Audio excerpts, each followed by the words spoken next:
Foodland, filmed entirely in Winnipeg, kicks off at Cinematheque today. Now, the plot surrounds a naive grocery clerk who unknowingly helps his manager rob their store. Let's take a look.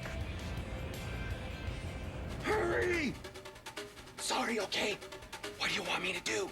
Take the bags of money out of the safe, rip them open, put the cash into the garbage bag, double bag it.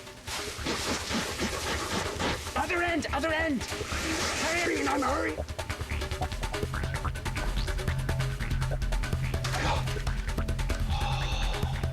Don't look at it, put it in the bag.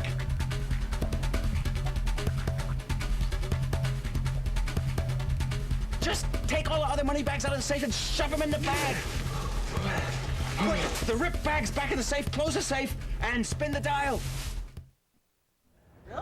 Winnipeg director Adam Smoluk joins me now in studio to tell us more about Foodland. Thanks again for being here with us. Yes, for sure. Thank you for having me. Tell us a little bit about your journey. You've done really well with this film. Basically, I've shot this film a couple of years back, and we've been editing it, and I've been working with a great producer and a great team of editors and a whole great group of people in Manitoba. So I've been very, very lucky to have the chance to make the film. Definitely, and it extends outside of Manitoba as well a little bit. Yeah, we had some actors in from James Clayton, who's based in Vancouver. He's actually in LA right now, and then Kim Poirier, who was on Mad Men last season. Right. And done tons of films, so yeah. It's definitely been, I think, a fantastic way to showcase Winnipeg a little bit. I want to talk a bit about the actors in the film. Ross McMillan and Stephen Eric McIntyre in particular, two Winnipeg actors. They're terrific.